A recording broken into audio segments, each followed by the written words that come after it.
texto que eu quero compartilhar com vocês está em 2 Timóteo, capítulo 4,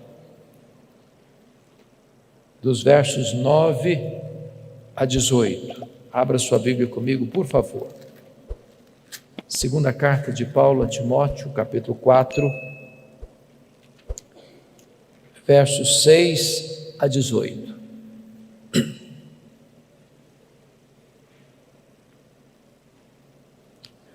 Todos vocês devem saber que esta carta foi a última carta que o apóstolo Paulo escreveu. E Paulo escreveu esta carta da sua segunda prisão em Roma. Segundo os historiadores, a prisão Marmetina, que era uma espécie de masmorra, úmida, fria, insalubre, de onde as pessoas saíam leprosas ou saíam para o martírio. Paulo escreve essa carta já sentenciado de morte, depois de ter recebido pena capital, e antes do seu martírio, ele escreve essa carta a Timóteo, num tempo de muita turbulência, quando a igreja cristã estava sendo massacrada, quando os crentes estavam sendo crucificados e queimados vivos, quando irmãos em Cristo estavam debandando de forma geral, abandonando o apóstolo Paulo, e até mesmo seu filho Timóteo estava com vergonha dele. Paulo escreve aqui suas últimas palavras antes de morrer, e portanto essas palavras se revestem de tanta importância para você e para mim. E ele se dirige a Timóteo assim: quanto a mim, já estou sendo oferecido por libação, e o tempo da minha partida é chegado. Combati o bom combate, completei a carreira, guardei a fé. Já agora a coroa da justiça me está guardada, a qual o Senhor reto juiz me dará naquele dia, e não apenas a mim, mas a todos quantos amam a sua vinda. Procura vir ter comigo depressa, porque Demas, tendo amado o presente século, me abandonou e se foi para Tessalônica. Crescente foi para a Galácia, Tito para a Dalmácia. Somente Lucas está comigo. Toma contigo Marcos e traze-o, pois me é útil para o ministério.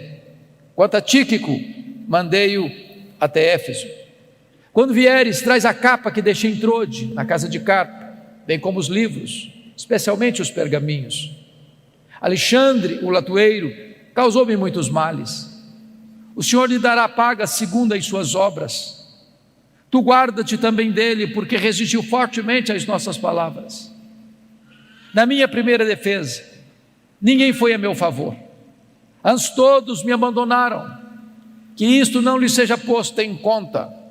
Mas o Senhor me assistiu e me revestiu de forças, para que por meu intermédio a pregação fosse plenamente cumprida, e todos os gentios ouvissem, e fui libertado da boca do leão.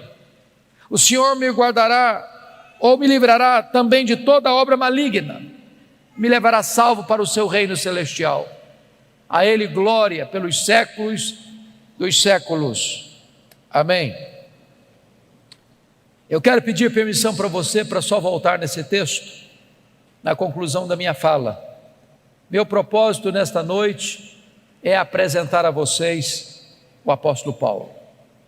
Quem foi este homem que morreu pobre, velho, abandonado, cheio de cicatrizes, acusado de ser o líder dos incendiários de Roma? Quem é este homem que, inobstante morrer debaixo de ostracismo, é mais influente na história do que todos os Césares de Roma juntos? Quem é este homem que plantou igrejas nas províncias da Galácia, da Macedônia, da Acaia, da Ásia Menor, que de Jerusalém ao Ilírico anunciou a esperança do Evangelho? Quem é este homem que dos 27 livros do Novo Testamento escreveu 13 deles, e que ainda hoje influencia milhões e milhões de pessoas. Meu propósito nesta noite é apresentar a vocês este homem. Quem é este homem chamado Paulo? A primeira referência que nós poderíamos encontrar dele na Bíblia está lá em Filipenses capítulo 3, versos 5 e 6, quando diz que ele foi circuncidado ao 8º dia, da linhagem de Israel, da tribo de Benjamim, hebreu de hebreus, quanto à lei, fariseu, quanto ao zelo, perseguidor da igreja. Diz a Bíblia em Atos 22, 3, que ele nasceu em Tarso da Sicília, por isso era um cidadão romano, e foi enviado ainda jovem para Jerusalém para estudar aos pés do grande mestre Gamaliel, neto do rabino Hilel, para ser um grande líder do seu povo. Diz Gálatas capítulo 1, versículo 14, que ele se destacou entre seus pares, entre seus contemporâneos, pelo zelo que ele tinha pela lei de Deus, pela maneira tão rigorosa com que ele estudou e se preparou para se transformar um grande rabino judaico, um homem de uma personalidade forte, um homem de um temperamento firme, um homem de uma capacidade intelectual sem precedentes no seu tempo, um homem que foi levantado para ser o grande líder do seu povo. Mas curiosamente, enquanto Saulo crescia e se fortalecia em Jerusalém, diz a Bíblia que um outro rabino também se despontava em Israel, não na decantada Jerusalém, território dos grandes luminários do saber teológico, mas na pequena, na desprezada Nazaré da Galileia, não perlustrando os bancos de uma universidade, mas com as mãos calejadas, trabalhando na faina de uma carpintaria. Diz a Bíblia que este rabino da Galileia, aos 30 anos de idade, deixa Nazaré, vai ao Jordão e é batizado por João Batista e dá início ao seu ministério. A Bíblia diz que ele ensinava não como os escribas e fariseus, mas como quem tinha autoridade. Os cegos viam, os coxos andavam, os mudos falavam, os surdos ouviam, os leprosos eram purificados, os mortos ressuscitavam, a glória de Deus nele se manifestava. Isso provoca o ciúme e a inveja dos fariseus, dos escribas, dos saduceus, dos religiosos de Jerusalém. Caçam-no, perseguem-no, prendem-no, crucificam-no, sepultam-no para alívio do sinédrio judaico. Mas no terceiro dia, após seu sepultamento, no primeiro dia da semana, uma notícia explode como uma bomba no arraial do sinédrio. O túmulo do Rabi da Galileia foi aberto e aberto de dentro para fora. Ele ressuscitou, ele venceu a morte, ele triunfou sobre a morte, ele matou a morte com a sua morte ao ressuscitar gloriosamente da sepultura. É nesse momento, irmãos, que se levanta Saulo de Tarso, como braço de ferro do sinédrio judaico, para perseguir com fúria insana o cristianismo que nascia. E a Bíblia nos informa que este homem recebe 2 epítetos, 2 adjetivos no livro de Atos. Primeiro, ele era uma fera selvagem. Você pode constatar isso olhando Atos 9:1, está escrito que ele respirava ameaças e morte contra os discípulos do Senhor. Essa expressão na língua grega é a mesma para uma fera selvagem que salta sobre a sua presa para devorá-la. Ele era uma fera selvagem.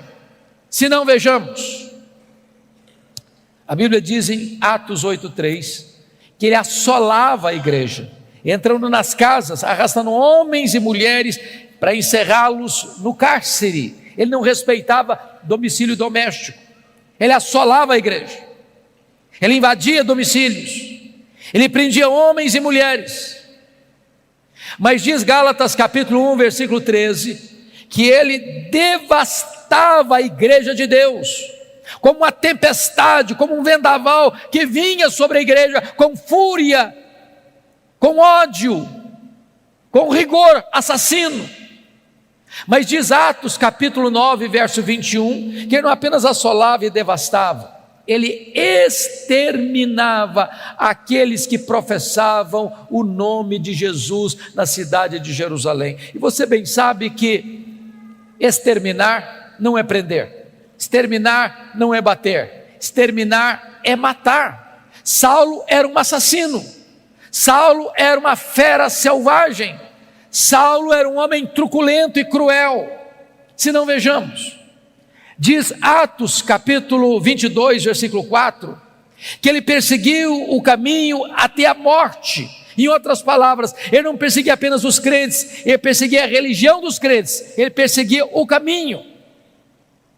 Mas diz Atos 26, versículo 9, que ele entendia que devia fazer muitas coisas contra o nome de Jesus. Em outras palavras, ele perseguia os crentes, ele perseguia a religião dos crentes, ele perseguia o Deus dos crentes, ele perseguia Jesus.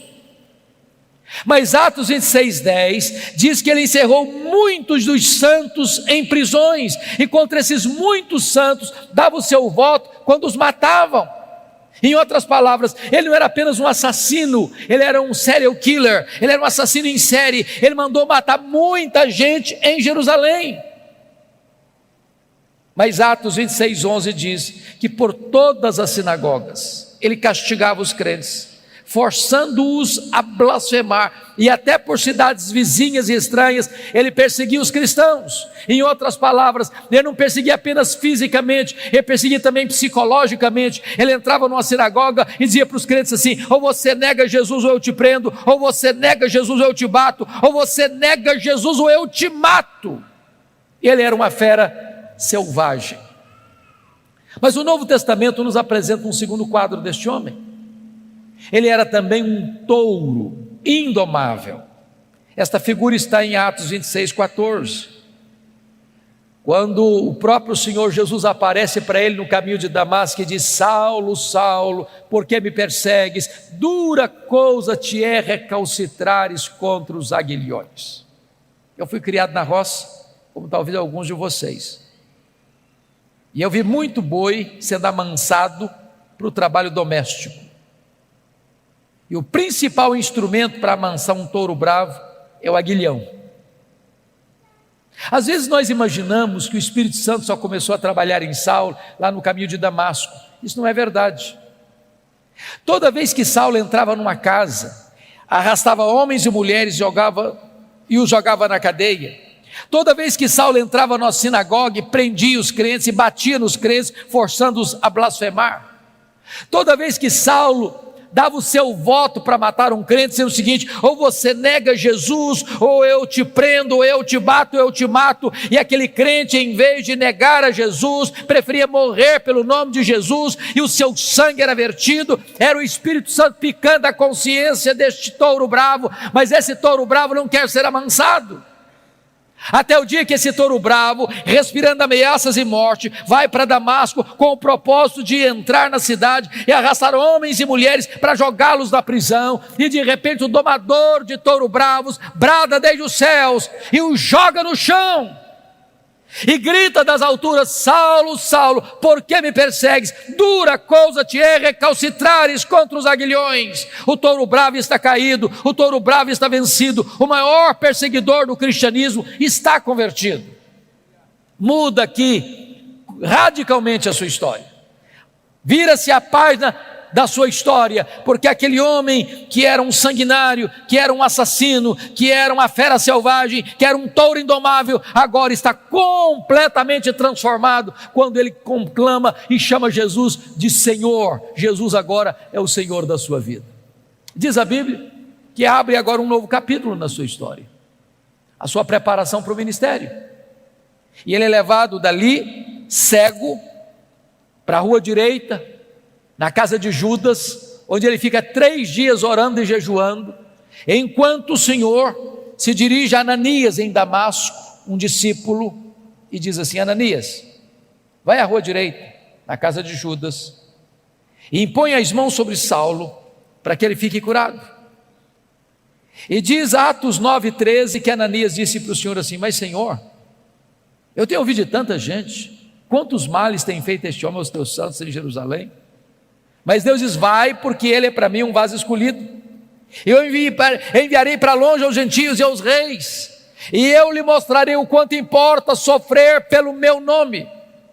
Diz a Bíblia que Ananias vai e impõe as mãos sobre Saulo, as escamas caem dos seus olhos, ele volta a ver. Diz a Bíblia que o Espírito Santo entra nele, ele fica cheio do Espírito Santo. Diz a Bíblia que ele foi batizado. E nesse momento eu convido você para abrir sua Bíblia em Atos 9:20, por favor. Logo depois que Saulo foi curado, logo depois que Saulo foi revestido com o Espírito Santo, logo depois que Saulo foi batizado, diz Atos 9:20, que a partir daí, em seguida, logo a seguir, ele começa a pregar nas sinagogas, afirmando que este Jesus é o Filho de Deus. Mas olha comigo Atos 9:22. Saulo mais e mais se fortalecia, confundindo os judeus, demonstrando que este é o Cristo, o Messias. Eu pergunto a vocês, tem alguma diferença entre o que ele fez no verso 20 para o que ele fez no verso 22? Prestem atenção. No verso 20 ele afirma que Jesus é o Filho de Deus, mas no verso 22 ele demonstra que Jesus é o Messias, é o Cristo. Demonstrar é provar uma tese detalhada, meticulosa e exaustivamente.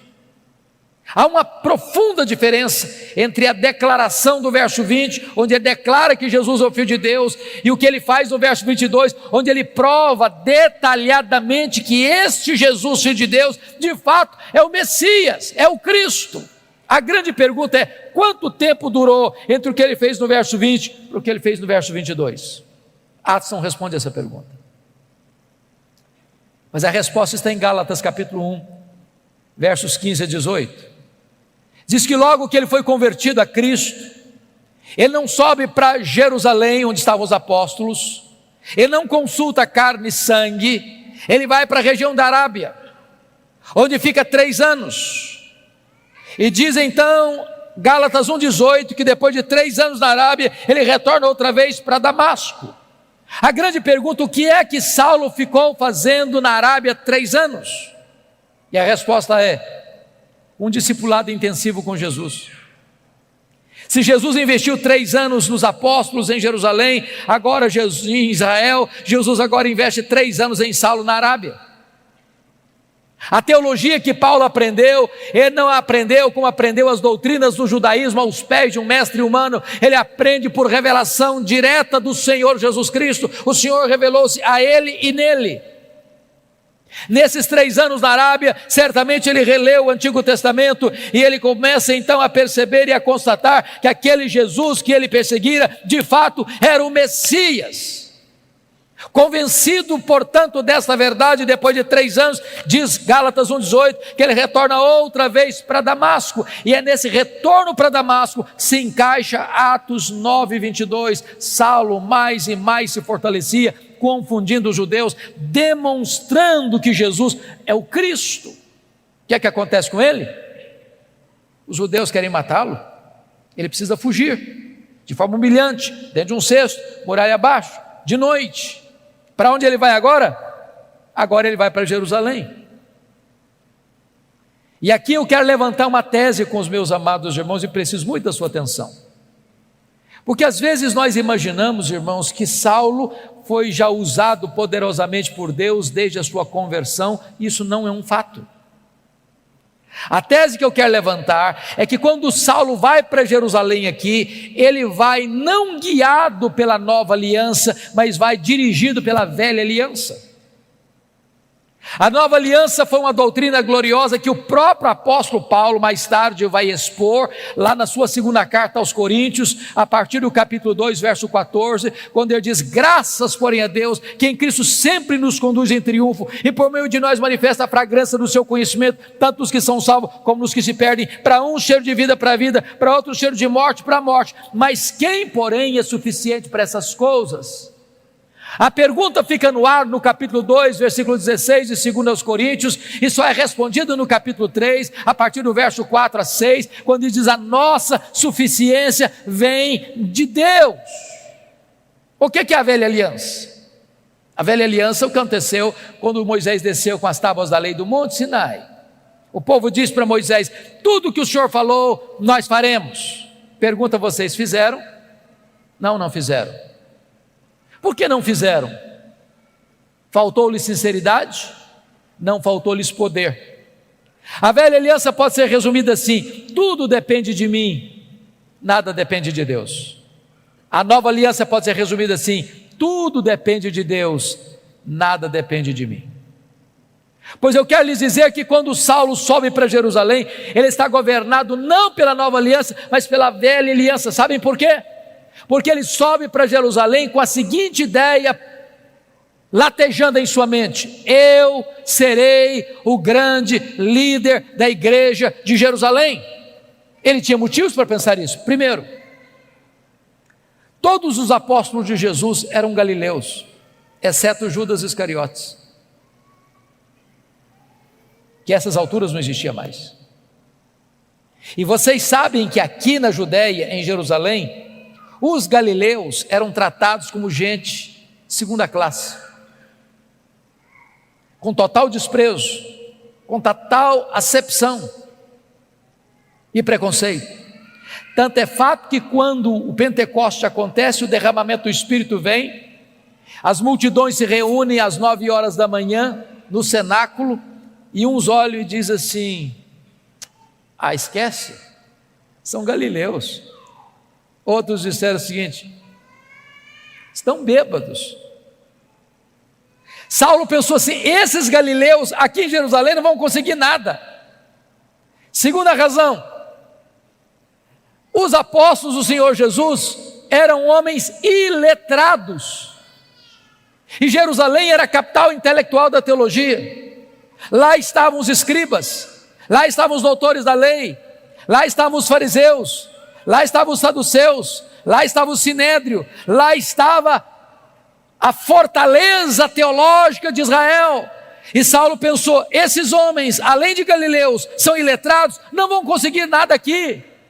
Ainda mais, Saulo era um homem intelectual. Saulo tinha livre trânsito nos corredores do poder eclesiástico. Saulo conhecia Jerusalém, Saulo fora criado em Jerusalém, Saulo perseguiu a igreja de Deus em Jerusalém, e ele sobe com a seguinte ideia: eu tenho o melhor currículo, eu tenho o melhor preparo, eu tenho a melhor postura para ser o líder da igreja de Jerusalém, e com essas ideias ele sobe. Sabe o que acontece? Confira comigo Atos 9:26. Quando ele chega na igreja de Jerusalém, todos, não alguns, todos, os discípulos não acreditaram na conversão dele. Achavam que ele estava sabotando a fé, achavam que ele estava blefando, e bateram a porta da igreja na cara dele. Para quem queria ser líder, nem recebido foi. Deus golpeia aqui o orgulho dele. Agora olha comigo Atos 9:27. Diz a Bíblia que Barnabé o apanha, Barnabé o apresenta aos apóstolos, os apóstolos recebem Saulo, e agora então ele tem livre trânsito na igreja, ele entra e sai, discute com os helenistas, e diz a Bíblia que os helenistas resolvem matá-lo. O que acontece? Os membros da igreja, os discípulos se reúnem e dizem assim para Saulo: Saulo, você não pode ser o nosso pastor não, você tem que ir embora da nossa igreja.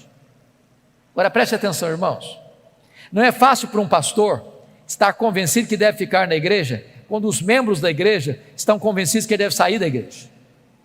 Não é fácil. Sabe o que aconteceu com ele? Ele não foi embora. Ele não foi embora. Mas se você olhar Atos 26:17, não foram apenas os crentes que mandaram ele embora, não. O próprio Deus apareceu para ele numa visão em Jerusalém e diz assim: vai embora de Jerusalém, que eles não vão te ouvir. Meus irmãos, ser mandado embora pelos líderes da igreja é uma coisa, ser mandado embora pelos membros da igreja é outra coisa, mas ser mandado embora da igreja pelo próprio Deus, parece que não resta opção. Mas sabe qual a decisão dele? Ele não foi embora. Aliás, confira aí comigo Atos 22:18 e 19, que ele discute com Deus. Ele arrasou com Deus: mas Senhor, Eu persegui a igreja aqui. Quando se matou Estevão, tua testemunha estava presente, consentia nisso, até guardei as vestes daqueles que o apedrejaram. Sabe o que ele está dizendo para Deus? Oh Deus, o Senhor pensa melhor, o Senhor pensa direito. O Senhor não pode cometer esse erro estratégico. Eu sou o cara, eu sou o homem, eu tenho o melhor currículo, eu tenho o melhor perfil, eu tenho o melhor preparo. Se o Senhor me tirar daqui, essa guia não vai para frente. Eu sou indispensável. Sabe o que aconteceu? Deus não mudou. Foi Saulo quem tem que mudar e mudar. Deus diz, vai! Sabe o que aconteceu com ele? Ele não foi. Ele não foi. Volte a ler comigo agora Atos 9:30 e você perceberá isso. Os discípulos pegaram Saulo e o levaram até Cesareia. Preste atenção que ele não foi, ele foi levado. Ele não saiu, saíram com ele. Ele saiu de Jerusalém como Ló saiu de Sodoma, a reboque. E mandaram-no depois para onde? Para Tarso. Onde era Tarso? O lugar que ele nasceu. Sabe o que Deus está dizendo para esse cara que você acha insubstituível? Meu filho, se você pensa que eu preciso de você, você está muito enganado. É você quem precisa de mim. Você quer saber de uma coisa? Arruma as malas e volta para casa. Arruma as malas e volta para casa. Entenda isso, amado irmão. Deus não precisa de você, é você quem precisa de Deus. Você não é insubstituível. Sabe o que aconteceu com ele? Para quem queria ser o líder, ele fica lá em Tarso mais de 10 anos, no molho, no anonimato, longe dos holofotes, longe das luzes da ribalta. Sabe por quê, irmãos? Porque primeiro Deus estava trabalhando nele, para depois Deus trabalhar através dele. Deus está mais interessado em quem você é do que no que você faz. Você primeiro precisa entender que tudo depende de Deus, nada depende de você. Mas o pior não tinha acontecido não. O pior está em Atos 9:31, confira aí comigo. No dia que Saulo arrumou as malas e foi embora da igreja de Jerusalém, diz a Bíblia que a igreja passou a crescer e passou a ter paz. Você quer uma coisa pior do que isso para um pastor? No dia que o pastor vai embora da igreja, todos os problemas da igreja se resolvem. A igreja explode em crescimento. Tudo depende de Deus, nada depende de nós. Muitos anos depois, acontece um avivamento em Antioquia da Síria, terceira maior cidade do mundo. A igreja de Jerusalém manda para lá Barnabé, e diz Atos 11:25 que Barnabé, ao chegar lá, corre para Tarso, lembra-se de Saulo, pega Saulo, leva para Antioquia, e lá eles ensinam uma multidão de discípulos. Então Atos 13:1-3 diz que quando a igreja estava reunida em oração e jejum, o Espírito Santo apareceu e disse assim: separai-me agora a Barnabé e a Saulo para a obra que os tenho chamado. Agora preste atenção a quem o Espírito Santo mandou separar. Não foi Saulo e Barnabé, foi Barnabé e Saulo. Você já foi reserva alguma vez? Já ficou na sombra de alguém alguma vez? Ele não era o líder, ele era o liderado. Deus ainda estava trabalhando nele para depois Deus trabalhar através dele. Então eles saíram para a obra missionária. O jovem João Marcos, primo de Barnabé, os acompanha como auxiliar dos dois missionários. Eles chegam em Pafos, e diz a Bíblia que ali em Pafos o procônsul Sérgio Paulo está interessado no evangelho, mas o seu mágico particular Elimas tenta impedir o procônsul de ouvir o evangelho, e diz a Bíblia que Saulo, cheio do Espírito Santo, se dirige ao mágico assim: ó filho do diabo, até quando perverterás os retos caminhos de Deus, pois ficarás cego. O mágico fica cego, os olhos espirituais do procônsul são abertos e ele é convertido a Cristo. E diz a Bíblia que a partir dali, Saulo deixa de usar o seu nome judaico Saulo para usar o seu nome romano Paulo, e a partir dali ele se transforma no maior líder do cristianismo. Sabem por quê? Porque agora eu tinha entendido a verdade: tudo depende de Deus, nada depende de mim. Dali eles saem para perto da Panfilha, Atos 13:13. Diz a Bíblia que em Atos 13:13, em perto da Panfilha, o jovem João Marcos deixa os dois missionários e volta para Jerusalém. Você pode até perguntar: por que o João Marcos deixou os dois missionários? A Bíblia não diz, mas eu lhes darei 3 possibilidades. Primeira, quando ele saiu de Antioquia, ele pensou que fazer missões era turismo. Quando ele percebeu que não era turismo, ele ficou decepcionado e disse: não, isso eu não quero não. Segunda possibilidade, quando ele saiu de Antioquia, o líder da caravana era o seu primo Barnabé. No meio do caminho muda o comando, agora é Paulo o comandante. Não, sob o comando do meu primo eu vou, o comando desse outro aqui eu não vou não. Terceira possibilidade, eu creio nessa. Diz Gálatas capítulo 4, versos 13 a 15, que Paulo pregou o evangelho pela primeira vez na Galácia, Antioquia da Pisídia, Icônio, Derbe e Listra, por causa de uma enfermidade física.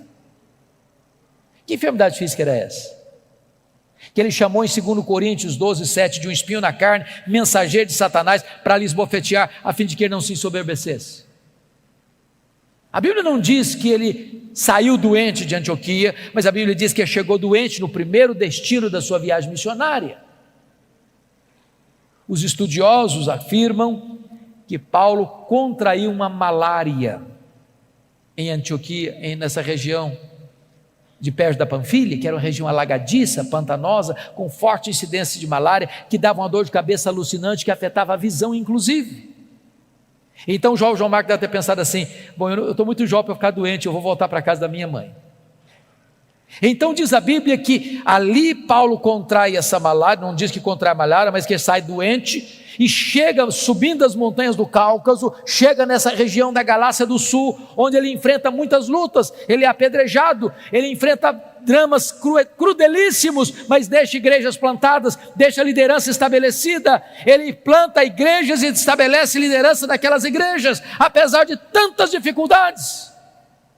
Diz Atos 14, verso 26 e 27, que ao término dessa primeira viagem missionária, eles retornam para a igreja de Antioquia da Síria, reúnem a igreja e relatam à igreja quantas coisas fizeram Deus por intermédio deles, e como Deus abrira a porta do evangelho para os gentios. Aqui uma nota de rodapé, meus irmãos: há espaço para testemunhos na igreja, mas não há espaço para projeção humana na igreja. Eles não relataram quantas coisas fizeram eles relataram quantas coisas fizera Deus. Quem faz a obra é Deus, você e eu somos apenas os instrumentos, é Ele quem faz. Mas preste atenção uma coisa, irmãos: não há crescimento de igreja sem perseguição, sem oposição, sem que o inferno se agite.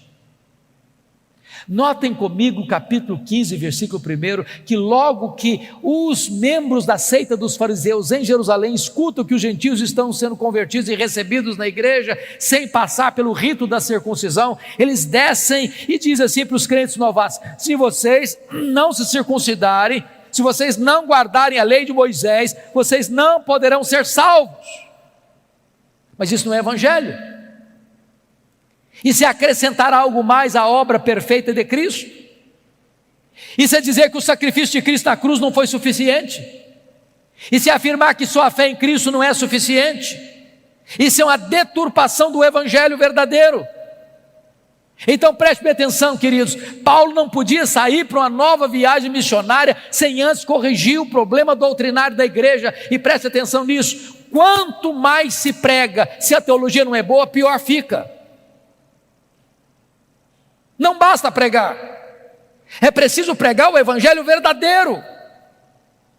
Então foi convocado um concílio na igreja, apóstolos e presbíteros, e eles se reúnem para tratar da matéria, onde fala Barnabé, onde fala Paulo, onde fala Pedro, onde Tiago lidera aquele concílio, e ao término do concílio, uma decisão foi tomada, uma decisão foi escrita, uma decisão foi levada para todas as igrejas, mostrando o seguinte: que é só a fé em Cristo que é suficiente para a salvação, e nada mais.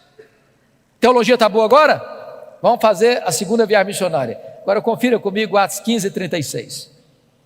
Diz a Bíblia que agora Paulo chega para Barnabé e diz: Barnabé, vamos fazer a segunda viagem missionária, vamos visitar as igrejas que nós plantamos, para ver se estão tudo bem, se a coisa está indo caminhando bem. E diz a Bíblia que Barnabé chegou para Paulo e disse assim: tá bom, Paulo, vamos sim. Com um detalhe: o meu primo João Marcos quer voltar com a gente. Aí Paulo disse assim: eu não acho justo levarmos aquele que nos abandonou desde perto da Panfília. Desculpe, irmãos, o texto está registrado de uma forma sucinta e assim muito polida, mas eu acredito que não foi tão polida assim a conversa entre Paulo e Barnabé, não. Eu vou parafrasear. Foi mais ou menos assim: ô Paulo, vamos mesmo, Paulo, eu estou tão animado com essa viagem. Só um detalhe, lembra do João Marcos, o meu primo, aquele que nos deixou lá em Perge, da Panfília? Pois é, Paulo, ele quer ir voltar com a gente. Eu acho que o Paulo fechou o semblante, disse: você está de brincadeira comigo, né, Barnabé? Não, é verdade, ele quer voltar com a gente. Barnabé, não é possível, eu não quero, esse rapaz não serve para ser meu companheiro, comigo ele não vai, Barnabé. Mas Paulo, vamos dar uma chance para o rapaz, ele é jovem, ele é novo, ele vai aprender. Comigo ele não vai, Barnabé. Mas Paulo, você está sendo intolerante, Paulo, vamos dar uma chance para o rapaz. Comigo ele não vai, Barnabé.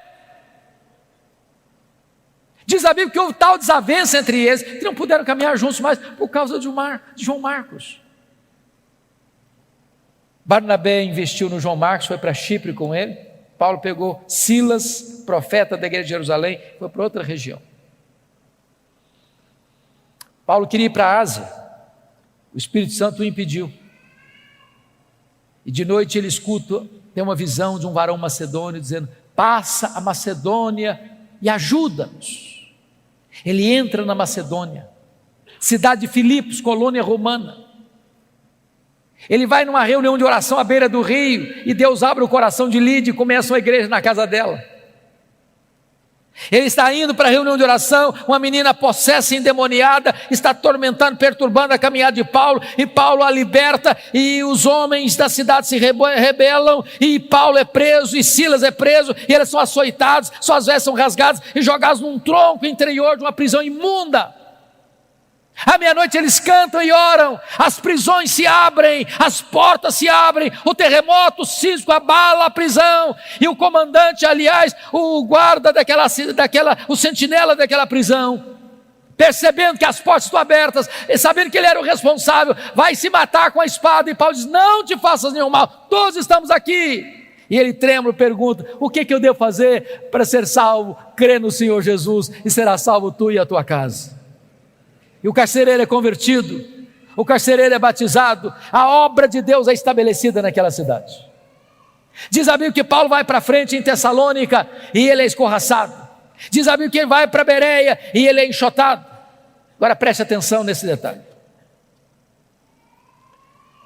Quem dá a direção missionária da igreja é Deus, mas quem escolhe os melhores métodos somos nós. Prestem atenção no que Paulo vai fazer. Paulo só vai se fixar em cidades estratégicas. Ele sabia que tinha pouco tempo. Filipos é colônia romana, Tessalônica era a capital da Macedônia, Bereia era a importante cidade da Macedônia, Atenas era a capital intelectual do mundo, Corinto era a capital da província da Caia, Éfeso era a capital da província da Ásia Menor. O que Paulo está nos ensinando, irmãos? Metodologia missionária. Vamos plantar uma igreja? Vamos. Onde? Que cidade? Vamos comprar um terreno?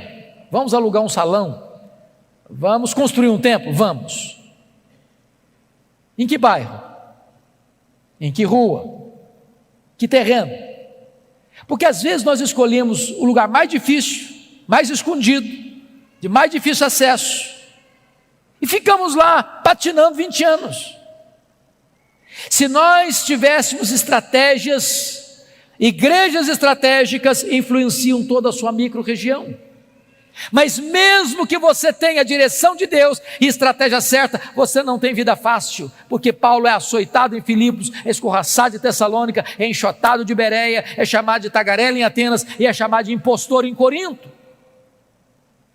Ele já tinha escrito a primeira carta aos Gálatas lá em Antioquia da Síria, e agora quando ele chega em Corinto, ele escreve as suas duas cartas aos Tessalonicenses. Ele vai para a terceira viagem missionária em Éfeso, e vocês sabem que Éfeso, capital da Ásia Menor, era uma cidade de mais de 300 mil habitantes, era um centro de culto pagão da época, porque o grande templo da deusa Diana estava lá, uma das 7 maravilhas do mundo antigo. E Paulo chega nessa cidade idólatra, Paulo chega nessa cidade cheia de feitiçaria, e diz a Bíblia que em 3 anos que ele fica ali, ele desarticula a idolatria, ele desarticula a feitiçaria, a palavra de Deus prevalece na cidade, igrejas são plantadas em toda a província, como Esmirna, Pérgamo, Tiatira, Sardes, Filadélfia, Laodiceia, Colossos e Herápolis. Amados irmãos, eu não posso entender um fato desse. Com toda a tecnologia que você e eu temos hoje, de rádio, de televisão, de Bíblia impressa, de folheto, de zap e de tudo mais. Chega uma cidade de 300 mil habitantes, 3 anos. Se você não tomar muito cuidado, nem o seu bairro sabe que você está ali. Paulo chega numa cidade 3 anos, sem nada disso, e a cidade é impactada, a cidade é transformada, igrejas são plantadas. E agora diz a Bíblia que ali de Éfeso ele escreve as suas 2 cartas à igreja de Corinto, está saindo da igreja, indo para Jerusalém, levar uma oferta para os pobres da Judéia. Isso porque ele assumiu um compromisso em Gálatas 2,10 de ir para os gentios, mas não se esquecer dos pobres. Isso porque Atos 18,2 diz que no tempo de Cláudio uma grande fome invadiu o mundo e muitos judeus foram expulsos, aliás os judeus foram expulsos de Roma e voltaram para a Judéia sem casa, sem propriedades para trabalhar. E Paulo levanta uma oferta e vai levando essa oferta.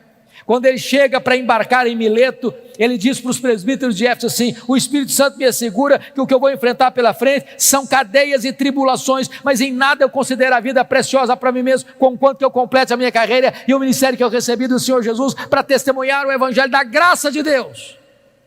Quando ele chega e desembarca em Cesareia Marítima, Ágabo prende com o cinto e diz: você vai ser preso em Jerusalém, é isso que vai acontecer com você lá. Os discípulos tentam demover, ele diz: eu estou pronto não só a ser preso, eu estou pronto a morrer por Jesus em Jerusalém. Ele chega e é preso mesmo. Os judeus resolvem matá-lo. 40 judeus entram em conspiração de anátema: nós não vamos comer, nós não vamos beber enquanto não matar Paulo. A notícia chega ao comandante, ele é transferido naquela noite para Cesareia Marítima, onde fica 2 anos sendo acusado pelos judeus. Diante da fraqueza do governador Festo, pronto a entregá-lo ao Sinédrio, e o Sinédrio pronto a matá-lo no caminho, Paulo, percebendo a jogada, diz: eu sou cidadão romano e eu quero ser julgado diante de César. E o governador diz: para César você quer ir? Para César você irá.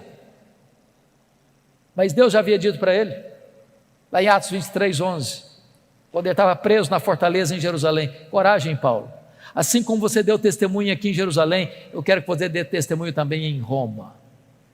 Ora, irmãos, Deus o queria em Roma, e quando ele escreveu sua carta aos romanos, indo para Jerusalém, na Macedônia, ele disse que queria ir para Roma, e de Roma ser enviado à Espanha. O que você espera? Se Deus o quer em Roma, e se ele quer ir para Roma, você espera que a viagem fosse tranquila. Fosse tranquila. Diz Atos 27, que quando ele está para embarcar, ele diz para o comandante assim: não é prudente viajar não, está chegando o inverno, não se navega com segurança no inverno. Mas o comandante não escutou Paulo não.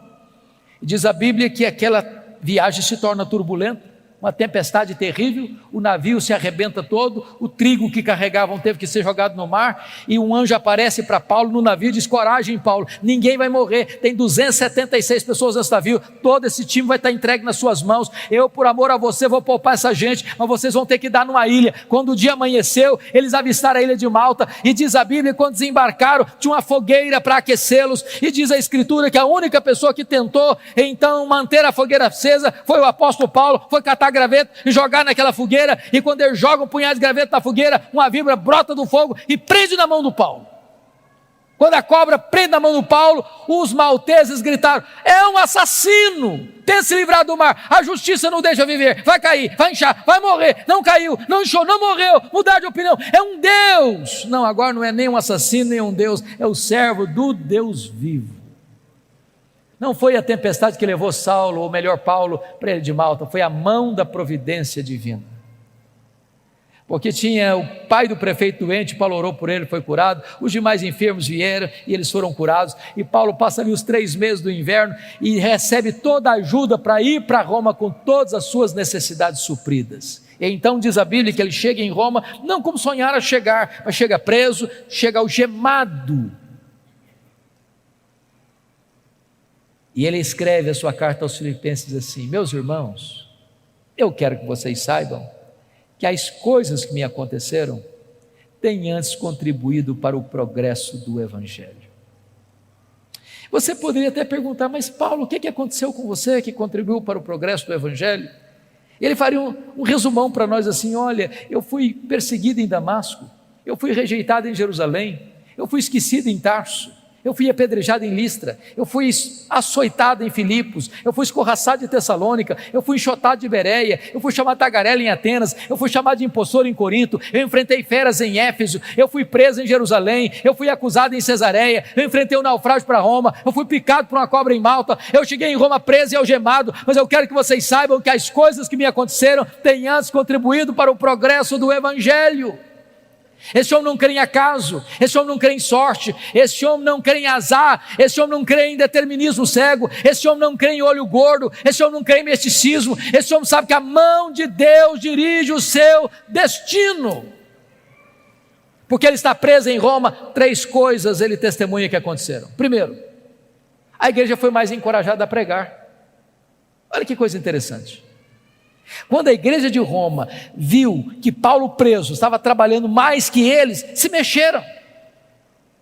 Ray Stedman, de saudosa memória, tem um método, segundo ele, que é um dos mais eficazes de crescimento de igreja. Eu pessoalmente não gosto tanto. Ele diz o seguinte: você quer ver a igreja crescer?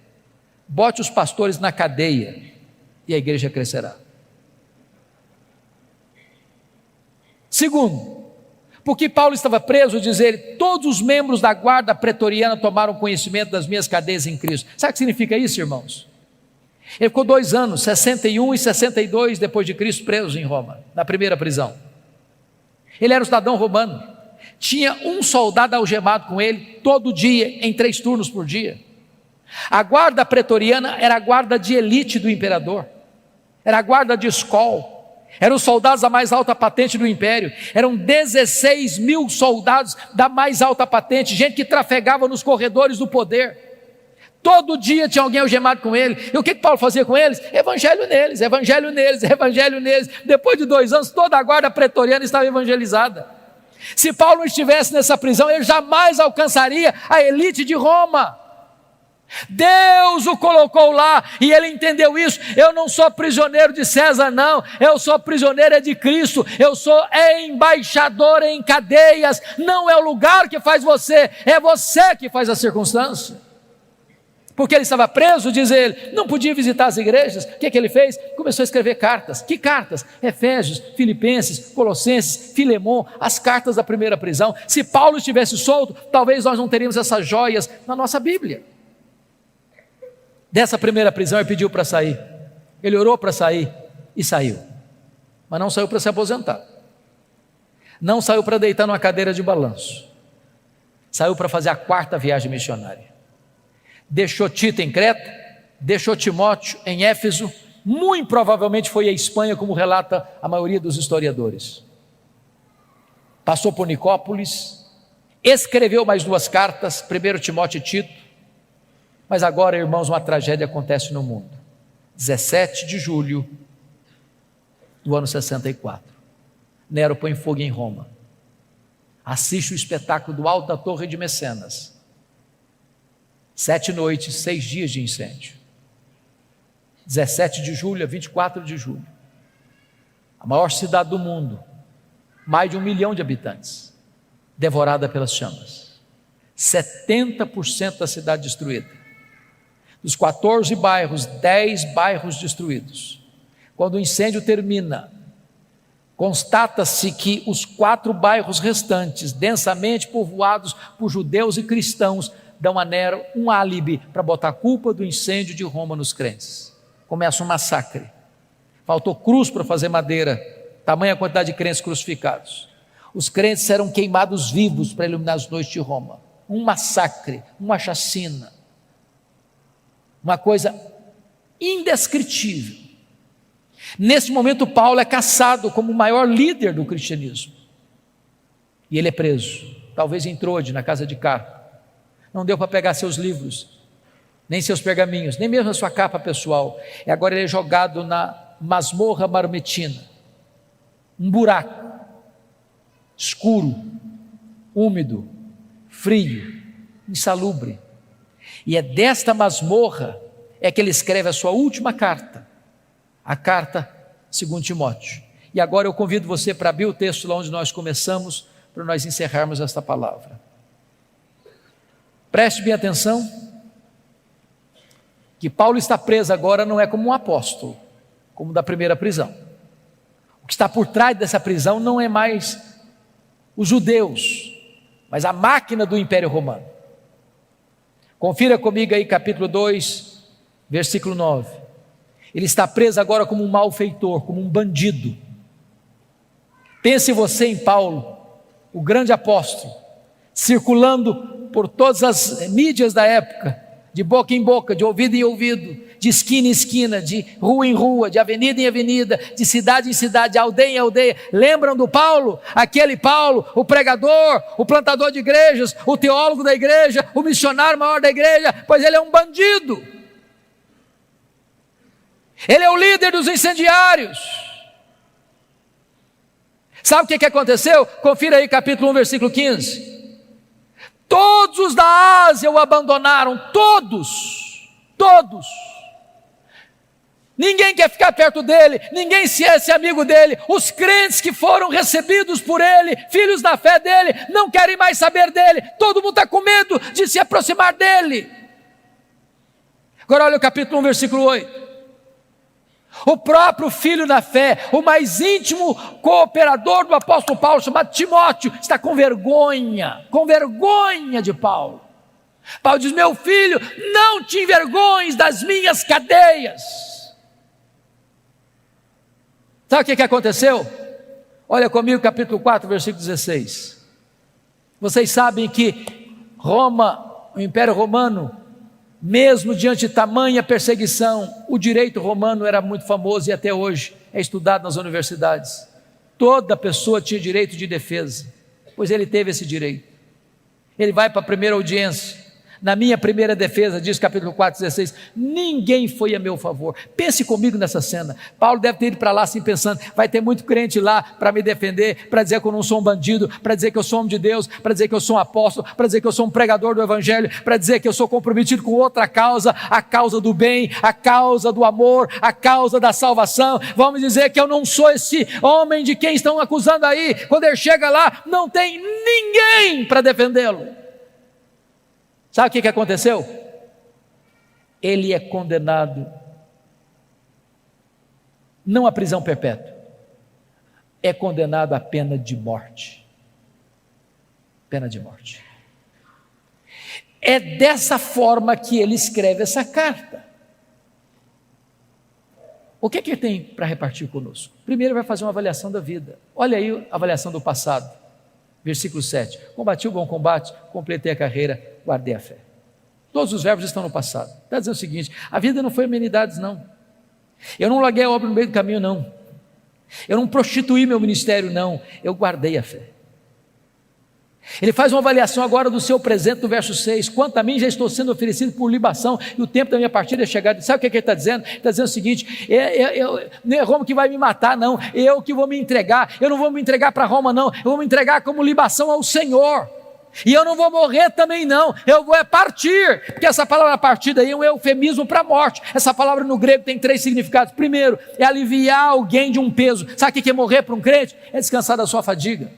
Segundo, é desatar um bote e atravessar para o outro lado do rio. Sabe o que é morrer para um crente? É fazer a última viagem rumo à pátria celestial. Sabe o que significa a palavra partida? Significa o seguinte: é que você agora, nessa palavra, significa levantar acampamento, afrouxar as estacas de uma barraca provisória e ir para sua casa permanente. Sabe o que é morrer para um crente? É mudar de endereço, é ir para a casa do Pai.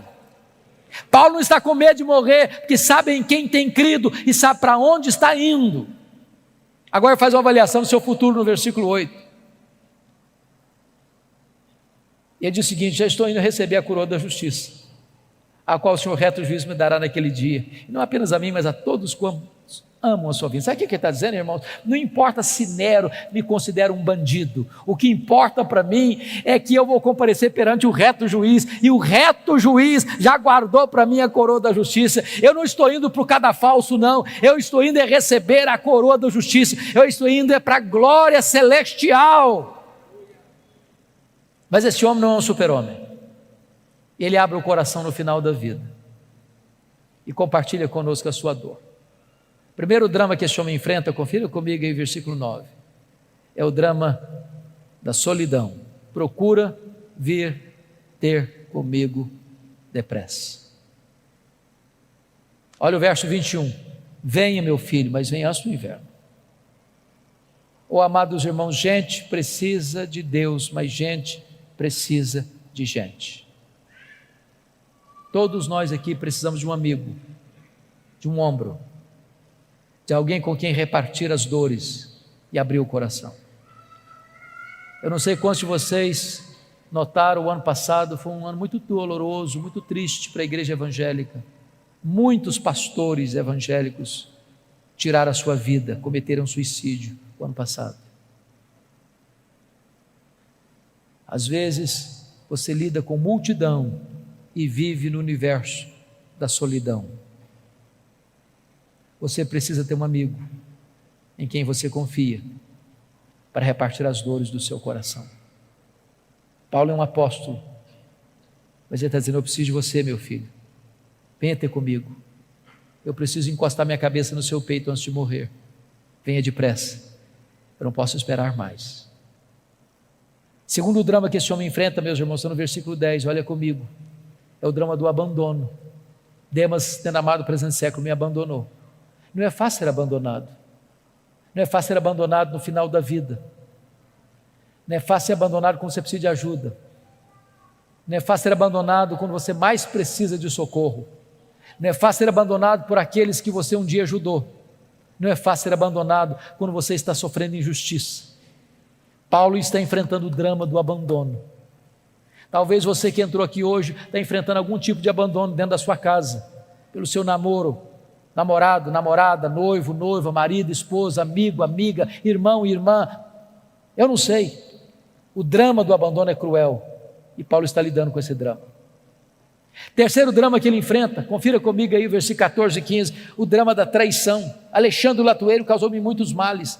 Diz os historiadores que foi esse indivíduo que delatou o apóstolo Paulo, culminando na sua segunda prisão e no seu consequente martírio. É gente que puxa o seu tapete, é gente que apunhala você pelas costas, é gente que torce para você cair, é gente que celebra quando você chora, é gente que chora quando você está feliz.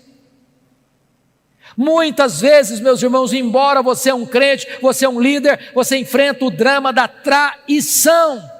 Sabe o que Paulo diz? Não tente vingar-se, não tente dar o troco, não tente revidar, não tente guardar mágoa no seu coração. Você não sabe lidar com isso, entregue essa causa nas mãos de Deus.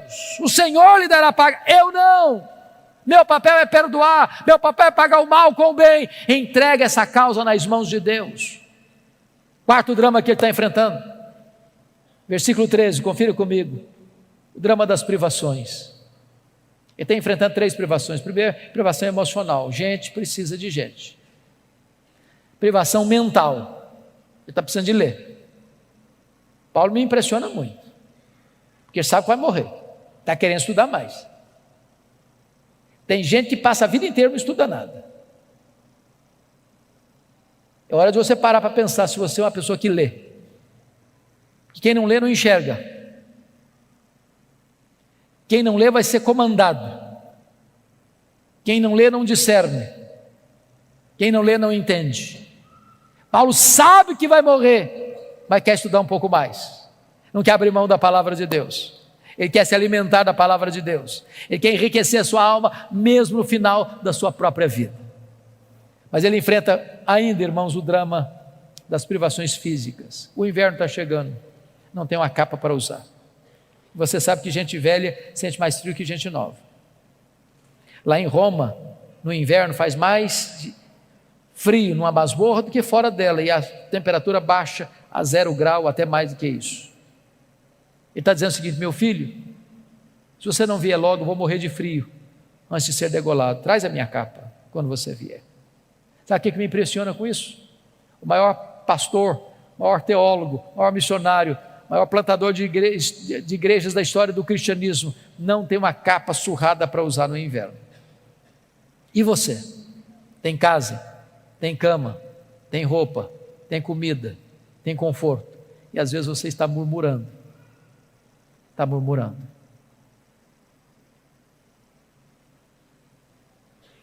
Finalmente, irmãos, talvez o mais doloroso dos dramas, está no versículo 16, é o drama da ingratidão. Na minha primeira defesa, ninguém foi a meu favor.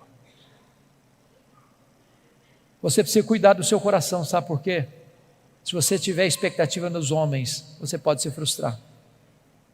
Você investe, você semeia, você abençoa, você trabalha, e quando você precisa de ajuda, às vezes essa ajuda não chega. Essa mão estendida não se abre para você.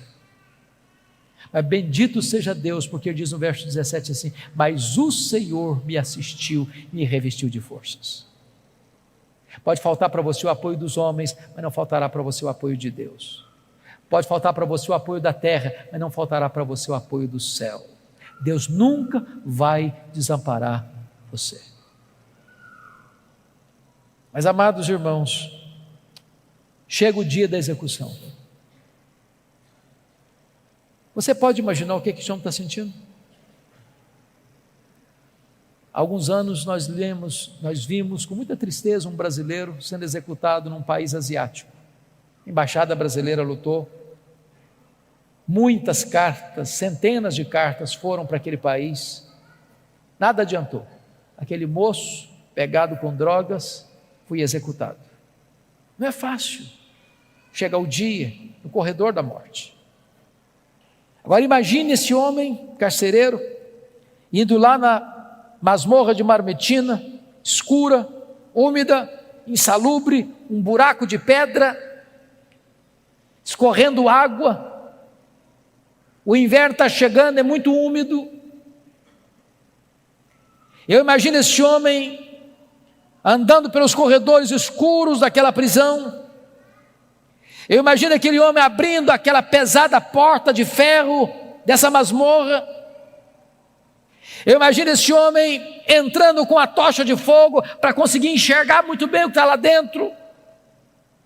E ele grita então: prisioneiro Paulo, prisioneiro Paulo, prisioneiro Paulo. Talvez lá no canto, alguns trapos em cima da pedra úmida. Aquele velho cheio de cicatrizes se levanta e diz: sou eu estou aqui. Ele é acorrentado, ele é retirado dessa masmorra úmida, ele é levado ao cadafalso, ao local do patíbulo e da execução. E eu imagino esse homem perguntando para ele assim: você quer dizer algumas palavras antes de morrer? Pensando que ele havia de dizer da mágoa, da dor, do ressentimento, da revolta, da tristeza, da decepção. E o velho apóstolo responde: sim, eu quero dizer algumas palavras antes de morrer.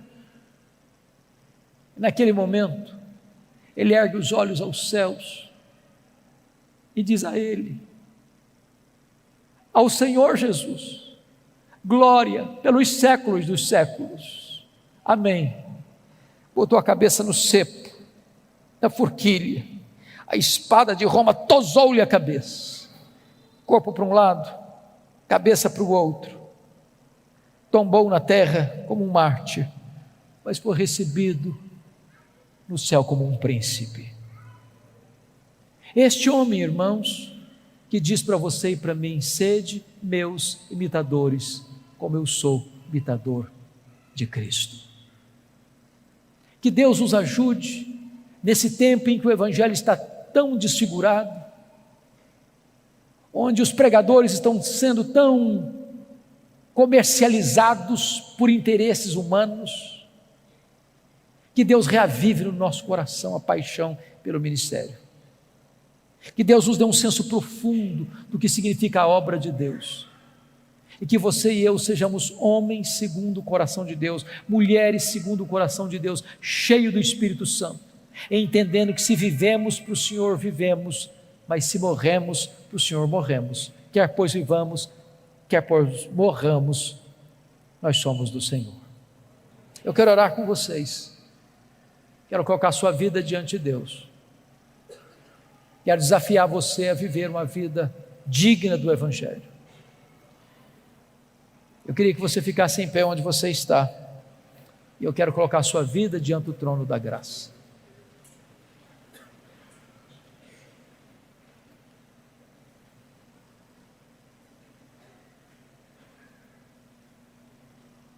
Eu não sei como que você entrou aqui hoje, eu não conheço todas as suas lutas, eu não conheço a sua biografia, a sua história, mas Deus está neste lugar, e hoje Ele quer fazer uma grande obra no seu coração. Assim como Ele pegou Saulo e o transformou, assim como Ele usou ao redor do mundo, Ele pode fazer uma grande obra também no seu coração. Feche os seus olhos, por favor. Ponha a sua vida nas mãos de Deus. Coloque-se à disposição de Deus, para que Ele manifeste na sua vida o seu poder e a sua glória. Rendemos-te graças, Deus, pela história do apóstolo Paulo. Rendemos-te graças pelo legado que ele nos deixou. Rendemos-te graças porque o ministério dele alcançou nações, povos e línguas. Rendemos-te graças porque este evangelho chegou até nós. Rendemos-te graças porque hoje tu nos desafias também a ir por todas as nações, todas as etnias da terra, levando a esperança do evangelho. Aqui está a tua igreja, aqui está o teu povo. Reveste este povo com o poder do Espírito Santo, capacita este povo com a unção do alto, e permita, meu Deus, que nada neste mundo atraia o nosso coração, nem as riquezas, nem os prazeres, nem o sucesso, nem o glamour deste mundo seduza o nosso coração. Que o nosso coração seja totalmente teu, que a nossa alma esteja repleta e cheia e transbordante do poder do Espírito Santo, que a tua glória inunde esta casa, que a tua glória inunde cada coração aqui, e que a tua igreja aqui representada em diversas denominações e igrejas dessa região, saia, meu Deus, no poder do Espírito Santo, para impactar essas cidades, para influenciar essas cidades com o poderoso evangelho do Senhor Jesus Cristo. Muito obrigado por esta noite, muito obrigado por esta igreja que nos acolhe, muito obrigado pela presença do teu povo, muito obrigado, meu Deus, por este culto precioso, muito obrigado pela tua palavra bendita, e receba nesta noite o tributo de louvor do nosso coração, pois choramos em nome de Jesus, a razão da nossa esperança. Amém.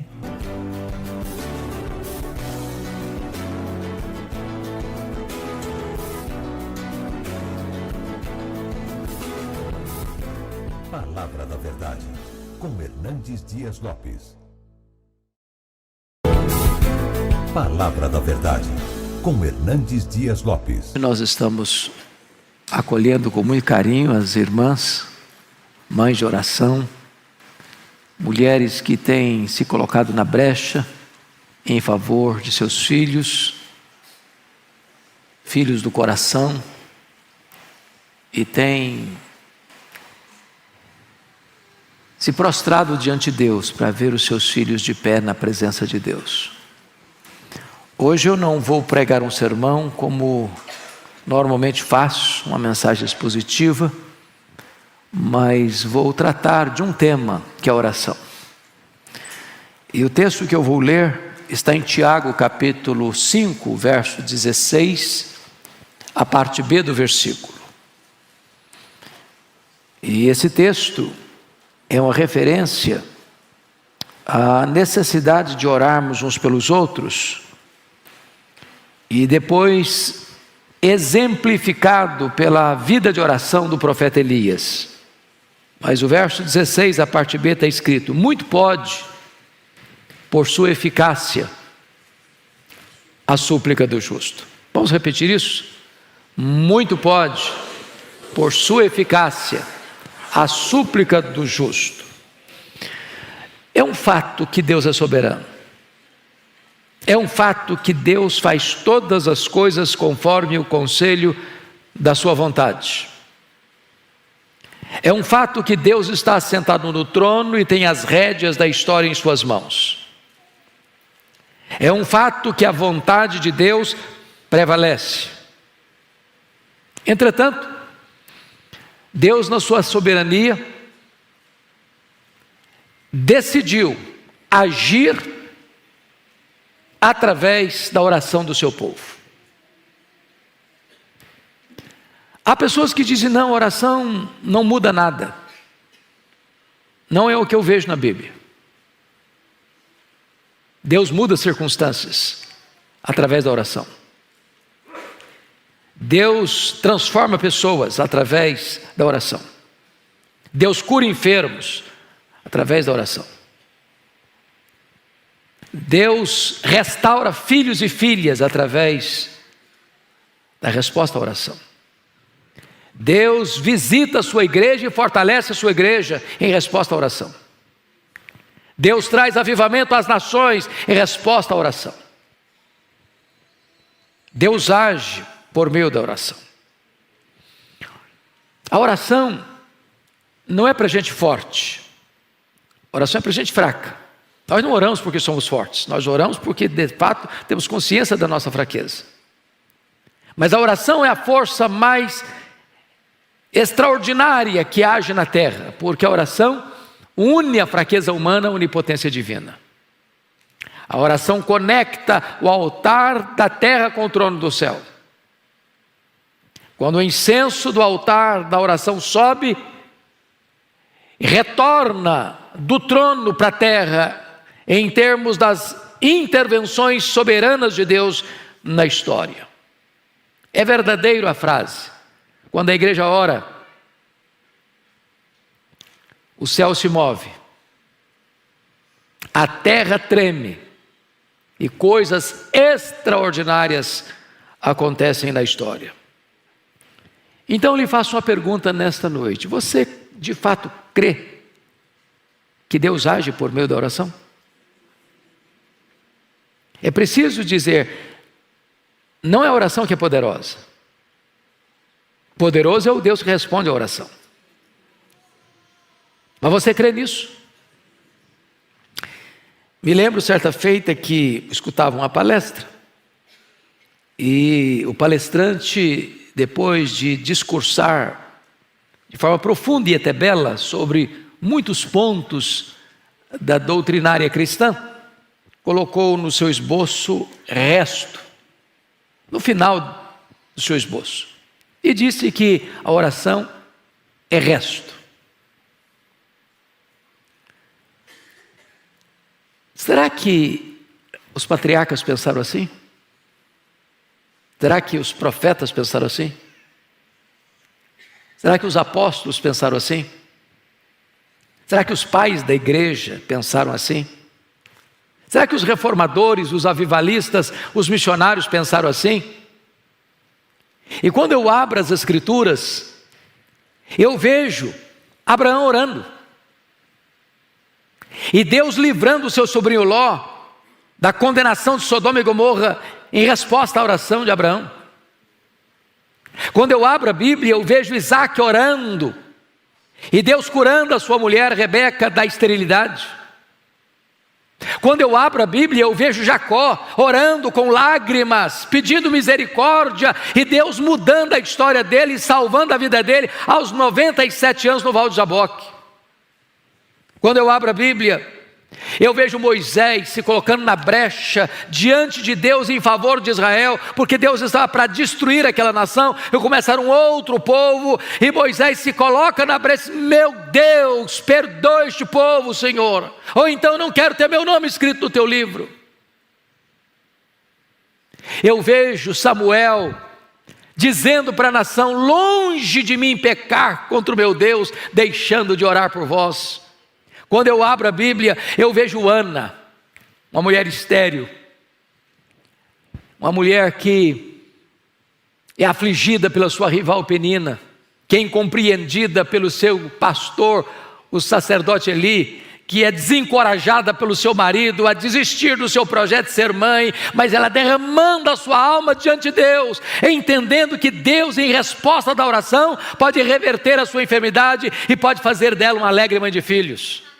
Quando eu abro a Bíblia, eu vejo, meus irmãos, o rei Ezequias em lágrimas, chorando diante de Deus, pedindo uma cura de uma doença incurável e pedindo a libertação de um exército poderoso que entrincheirava Jerusalém.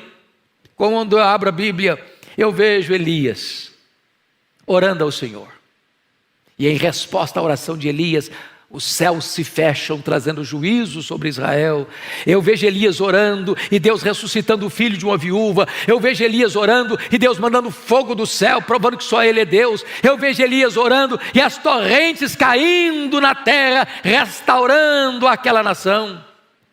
Quando eu abro a Bíblia, eu vejo o Eliseu orando, diz: Deus, abra os olhos desse moço para que ele veja. E quando os olhos de Geazi são abertos, ele percebe que maiores são aqueles que estão conosco do que aqueles que estão contra nós. Quando eu olho a Bíblia, eu vejo Jesus orando, ali no Jordão, e o céu se abrindo. Eu vejo Jesus orando e jejuando no deserto, e ele vencendo a Satanás. Eu vejo Jesus orando, chorando e sangrando no Getsemane, entrando ali angustiado, mas saindo ali revestido de poder para enfrentar a cruz. Quando eu abro a Bíblia, eu vejo Jesus orando na cruz do Calvário, no final, no epílogo da sua vida terrena, Ele está orando. Quando eu olho a Bíblia, eu vejo Jesus assentado no trono como nosso grande sumo sacerdote, vivendo sempre para interceder por nós. Eu olho a Bíblia e eu vejo Paulo orando na prisão, orando dentro de um porão de um navio, orando numa praia, orando num templo, orando na praça, orando na masmorra, orando e orando. Quando eu olho a história da igreja, eu vejo os pais da igreja orando: Policarpo, Irineu, João Crisóstomo, Aurélio e Agostinho. Quando eu abro o livro da história, eu vejo os nossos irmãos pré-reformadores orando: John Wycliffe, John Hus, Jerônimo Savonarola. Quando eu abro o livro da história, eu vejo os reformadores orando, eu vejo Lutero orando, eu vejo Calvino orando, eu vejo John Knox orando e clamando e chorando diante de Deus: dá-me a Escócia para Jesus, senão eu morro. Quando eu olho para a história, eu vejo, meus amados, os avivalistas orando. E o avivamento chega em 1739 na Inglaterra, e o avivamento chega em 1745 na Nova Inglaterra, em Massachusetts. Quando eu vejo os avivalistas orando, eu vejo o grande avivamento de 1857 nos Estados Unidos, eu vejo o grande avivamento de 1904 no país de Gales, eu vejo o grande avivamento de 1907 na Coreia do Sul, eu vejo o grande avivamento, meus amados irmãos, na missão Quatsabanta em 1966, quando a igreja ora, o Espírito Santo é derramado sobre o seu povo. Quando eu abro o livro da história, eu vejo os missionários orando: William Carey, Hudson Taylor, eu vejo David Brainerd, eu vejo Carlos Studd, eu vejo John Hyde orando, e orando, e orando. Quando eu olho para a história, eu vejo que os crentes que impactaram o mundo foram homens e mulheres de oração. E eu gostaria que hoje você pudesse parar, pensar um pouco comigo. Por que nós precisamos de orar hoje? Porque este avivamento que nós tanto desejamos na nossa vida, dentro da nossa casa, atingindo os nossos filhos, reverberando para a igreja, impactando a sociedade, transformando a tessitura da nação, vem em resposta da oração. Não foi assim no Pentecostes? Quando o Senhor Jesus Cristo se dirigiu aos seus discípulos dizendo: permanecei na cidade até que do alto sejais revestidos de poder. E eles entenderam que esse permanecer não era um permanecer calados ou acomodados ou omissos ou acovardados, porque diz a Escritura lá em Atos 1,14 que todos retornaram para o cenáculo e todos perseveraram unânimes em oração e fizeram isso durante 10 dias ininterruptamente, quando de repente, num domingo, às 9 horas da manhã, os céus se fenderam, o Espírito Santo foi derramado, um vento impetuoso entrou naquela casa, línguas como de fogo pousando uma sobre cada um deles, e todos ficaram cheios do Espírito Santo e passaram a falar em outras línguas as grandezas de Deus. Eu vejo, meus amados irmãos, que a oração é a base do avivamento.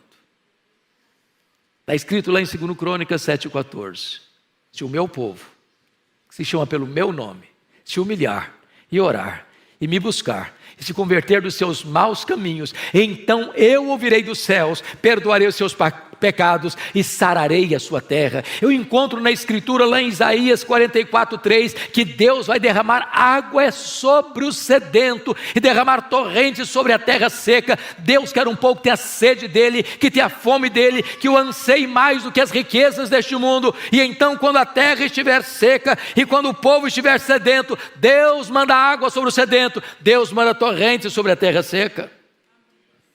Eu fico olhando a história, e vocês muito conhecem a história de Charles Haddon Spurgeon, o príncipe dos pregadores do século XIX, um homem que enfrenta o liberalismo teológico que estava devastando a igreja, que permaneceu firme, fiel, pregando o evangelho com grande graça e poder na cidade de Londres, recebendo milhares e milhares de pessoas todos os domingos para ouvir o evangelho. E alguém um dia perguntou ao Spurgeon qual o segredo do crescimento desta igreja e do impacto que esta igreja tem em Londres, na Inglaterra e no mundo. E ele respondeu: é que esta igreja tem uma usina de poder.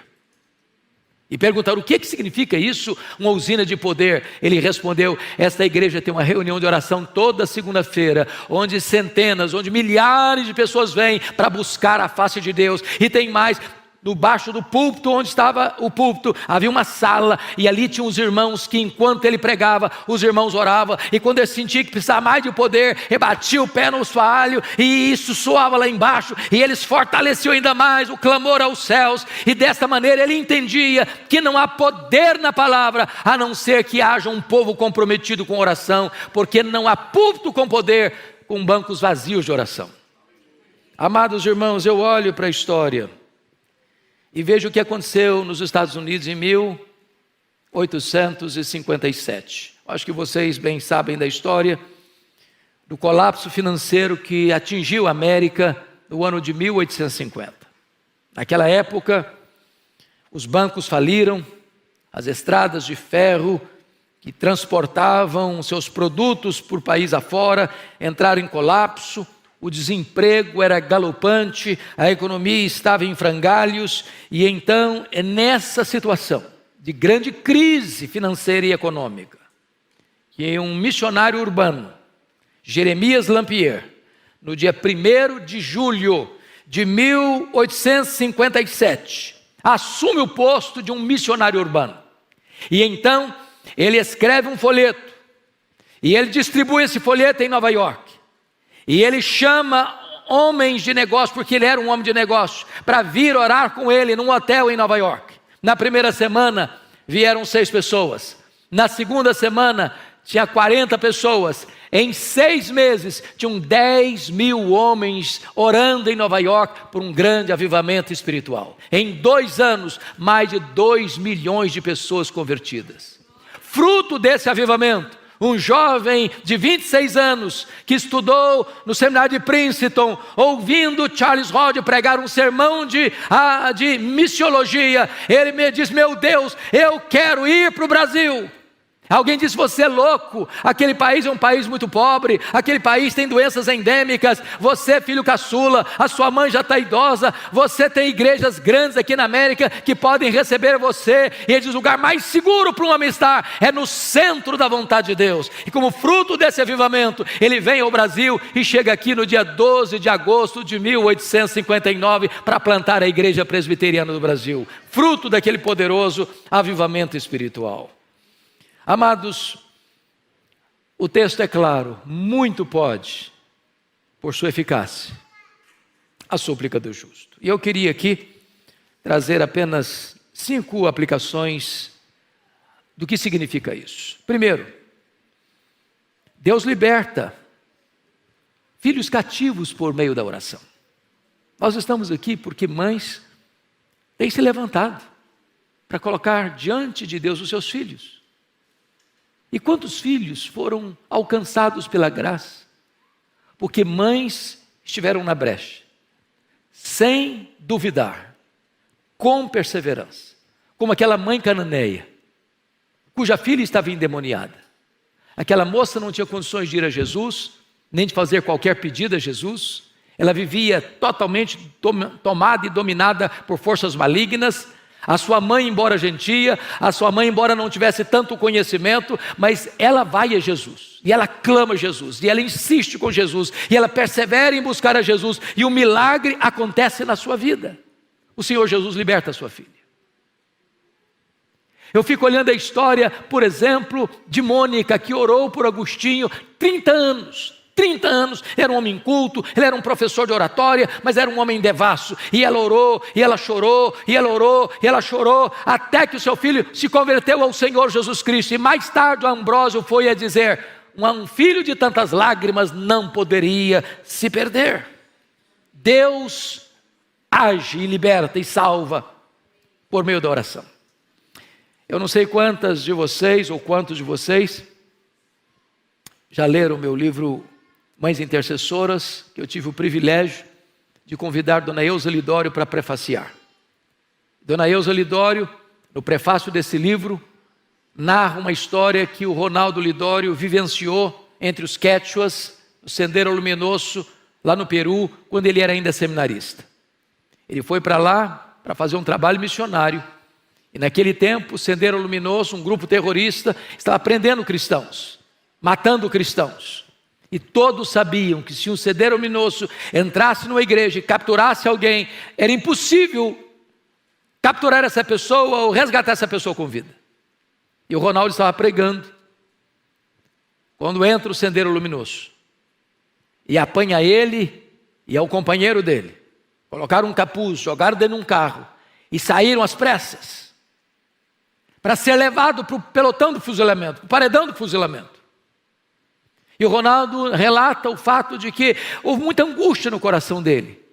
E naquele período em que ele estava sendo levado e sabendo para onde ele estava sendo levado e qual seria o seu destino, ele disse: meu Deus, eu não estou em paz. Então, se o Senhor quer que eu morra, o Senhor me dê paz. Mas se o Senhor me der vida, eu quero consagrar mesmo a minha vida para dedicar toda a minha história para a pregação do Evangelho. Mas curiosamente, naquela noite, a sua mãe, que estava aqui no Brasil, foi despertada, inquietada, uma angústia na alma, e ela levantou da sua cama e andava de um lado para o outro, de um lado para o outro, diz: meu Deus, eu não sei o que está acontecendo com meu filho, eu não sei o que está ocorrendo com ele, mas eu estou com o coração aflito. Então, Senhor, onde ele estiver, como ele estiver, manda os teus anjos, envia o teu socorro, traz o teu livramento. E o Ronaldo disse que quando ele estava sendo levado, tirado do carro para ir para o paredão, passa um carro com muito barulho e o toma e o enfia dentro do carro e sai correndo com ele.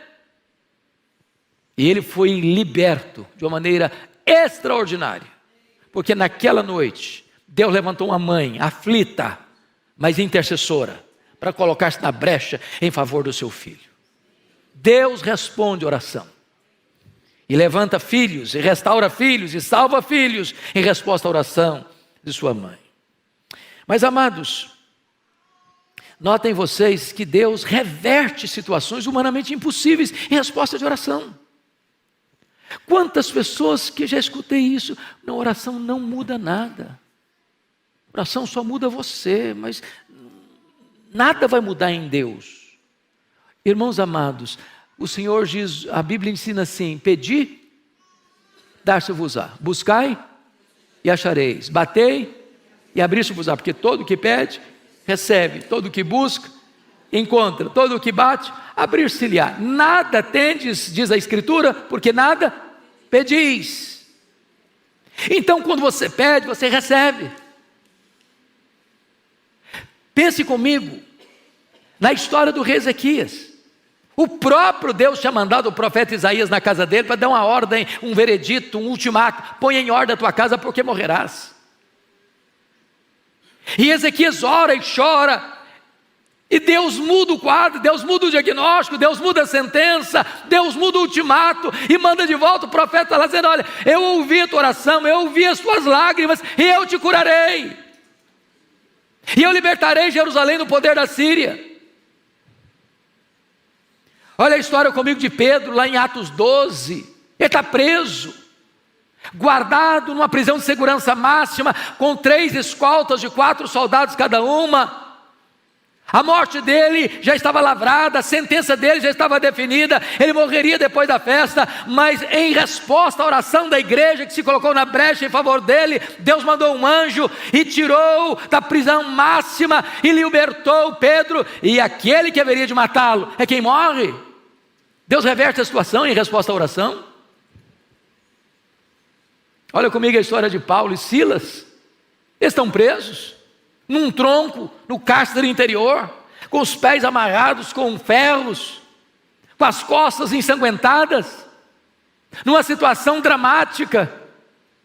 Mas diz a Escritura que por volta da meia-noite eles cantam e eles oram, e Deus manda um terremoto, e a única coisa que me impressiona é que esse terremoto só quebra as algemas e só abre as portas, mas não traz nenhuma consequência, nenhum desastre, nem nada cai na cabeça deles, nenhuma pessoa soterrada, e apenas os grilhões são partidos. Em resposta à oração, meus irmãos, Deus fecha a boca de leões. Em resposta à oração, Deus apaga a fúria das chamas do fogo. Em resposta à oração, os mortos ressuscitam. Em resposta à oração, os demônios batem em retirada. Em resposta à oração, a igreja avança no poder do Espírito Santo. Louvado seja o Senhor. Quando a igreja ora, Deus age. Deus age. E eu gostaria de encorajar você, mãe, a continuar orando. Não abra mão de seus filhos, não abra mão do seu marido, não abra mão da sua esposa, não abra mão dos seus filhos, não abra mão dos seus netos, não abra mão da sua família, não abra mão de ver Deus fazendo maravilhas, maravilhas. Deus pode tirar as escamas dos olhos, Deus pode tirar o tampão dos ouvidos, Deus pode tirar o coração de pedra e dar um coração de carne, Deus pode responder a oração. Sabe por quê? Porque muito pode, pela sua eficácia, a súplica do justo. Que Deus nos ajude, que Deus nos abençoe, que Deus nos levante como intercessores nesta noite. Amém.